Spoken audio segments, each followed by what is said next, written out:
Squeeze pages are an excellent way to grow your email list and learn more about your target audience as part of your digital marketing efforts.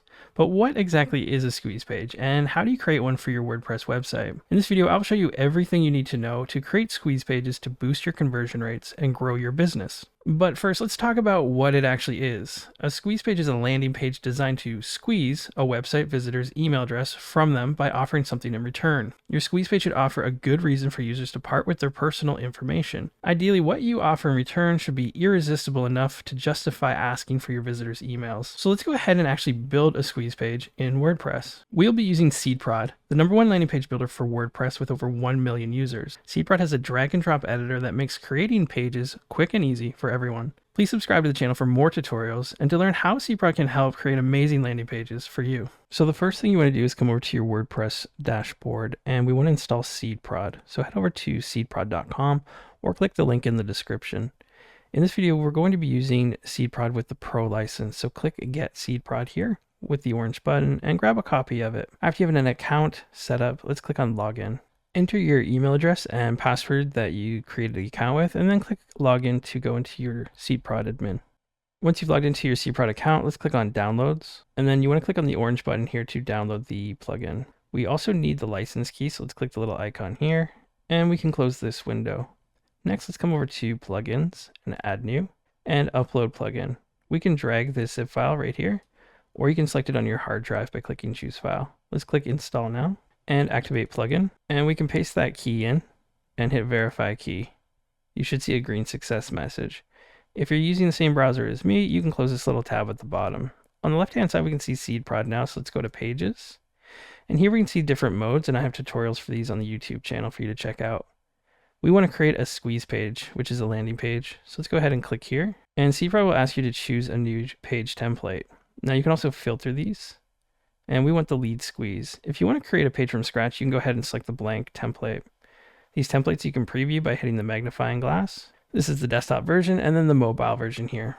You can choose this template or close this window. Let's go ahead and filter by lead squeeze, and then you can browse through and pick one that you like. I'm going to go ahead and select this one here and click the check mark. Now let's give it a name. You can call it whatever you wish, and I'm going to save and start editing the page. Immediately you'll be presented with the SeedProd visual editor. This is the template that we imported.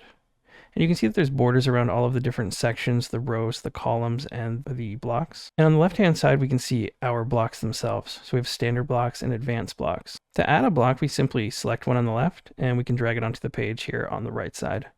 So here's a headline that we just dragged.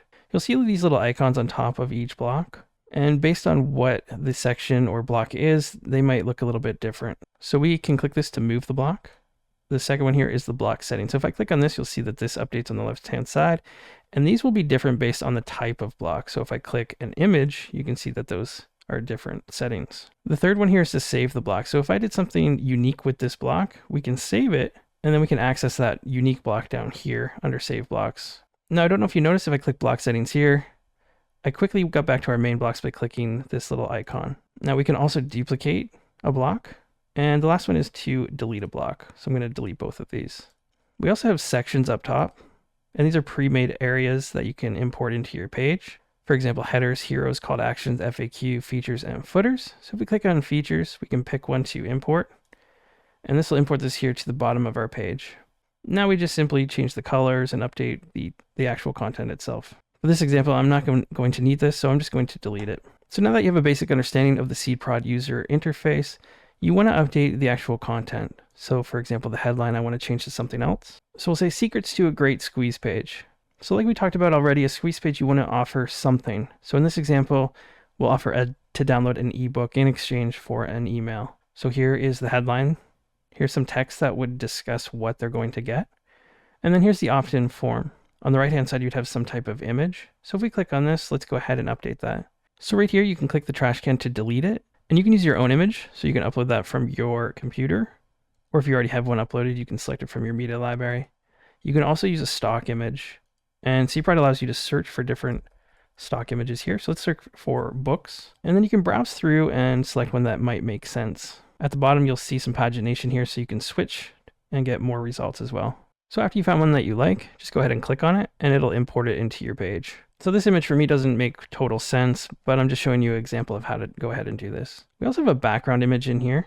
So we can go ahead and click the section settings. And we have a background image for this that we can delete. And we could replace that with a solid color, or we could do a gradient color. And you can do linear or radial if you wish. So you could do maybe like a white to a gray, or a white to another color if you wish. So solid, we could come back and pick a totally different color. You could go dark or light. Or again, you could use a stock image here or upload your own background. So there I just selected a subtle kind of white background texture just to give it a little bit of character. Now I would probably spend more time on selecting my pictures. Again, I'm just showing you an example of your options. You can also position the background if you wish, so it changes the position of it. So you would make your way down the page and you would change the content on it. So you could update the pictures like we just did, change all of the different headlines in the content. There's an FAQ section on this specific template, so you could change the question and then the answers. And as well, we have a footer here that we could update as well. So let's change the section settings. And again, this background here, we could change the image to maybe a solid color, and we could go maybe a little bit darker instead. And maybe the same with this section here. So let's go ahead and select section settings and go ahead and click here and maybe do like a light gray. You also notice there's a little spacing here. So if we go under advanced and then click on spacing, we can get rid of this margin. It's a top margin there. All right, so we did do a little bit of design with the images, but now you would go back and change your colors. So if you want to specifically change the headline, you could go under here, click advanced, and change the headline colors to something else. Now there are global settings as well. So if we clear this, we can come to the bottom left corner, click global settings, and we can change our fonts. So there's a header font and body font. So let's pick something random here, and you can see that updates. And then the body font, something random as well. And you can see that updates. Now this does not look good at all. So let's come back to font themes, which SeedProd offers. And these are combinations that are preset. So you could come in here and pick one that looks good, and you can see that that updates immediately. You could also change the weight here if it's offered on that specific font. We can also have the colors itself. So right now we're using kind of this black, slate, gray, and green combination. If we wanted, we could either click on these to change it. So you can see that button is changing when I change the color here on the left side. Or we can select color palettes and pick one that is already preset here. So let's maybe go with purples or blues. And you can see all of the text has updated here. Now keep in mind that if you change a color on the local level on the block, it'll override the settings in your global settings. So right here, we don't have a color set for this block. It's using the global setting color. So if we clicked here though, we could actually change that to something else. So maybe your main call to action header here could be a different color that's related, but a little bit more prominent. Also some blocks, I just want to mention, if you click, for example, the image, they may have templates here. And if you click on one, they'll have different versions and designs of that specific block. So you can see there's a block shadow in there. If I click here, it adds like a white border. And up top, we could go to advanced and we could add our own shadow. We could add our own image border. So maybe you wanted this to be a little bit rounded. And there's other options for border color, spacing, top margins, and padding. Now let's say you changed something and you didn't like it. So let's go here to a color, something that doesn't make sense. SeedProd has a undo and redo. So we could undo this quite easily in one click. Now you may notice we have opt-in forms here. And if you wish, you can click on connect and you can connect that opt-in form to a third-party email marketing service.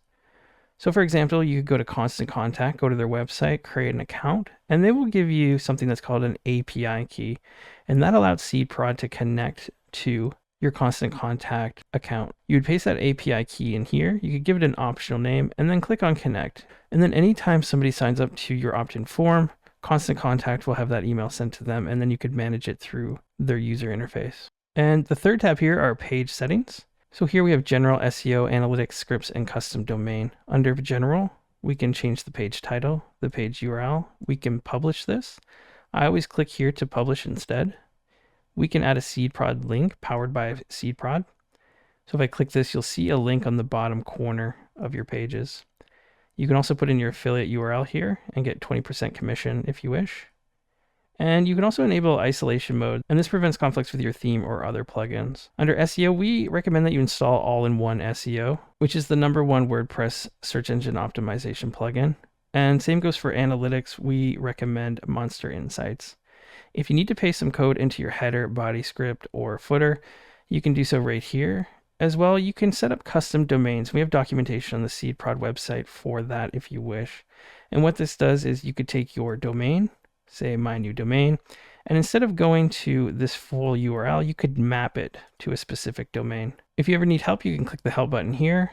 We can save the page, and we can also preview it. If we come back to the design tab, we can come down and click the little mobile preview here, and you can go through and see how your page looks on a mobile device. If everything looks great, you can go back to desktop and save the page. Let's go ahead and publish it, and then we can see the live page. And here you can see your live squeeze page on your website. I hope this video helped you understand what a squeeze page is and how you can create your own using SeedProd and our professionally designed templates. Now that you have a squeeze page, it might be a great idea to create a custom thank you page to display after a visitor submits their email. Check out this video I made on how to make a thank you page in WordPress. It'll walk you through step by step how to use SeedProd to create great looking thank you pages so you can try and upsell a visitor on more offers or direct them to other products or services they may be interested in. Thanks for watching, and I'll see you in the next one.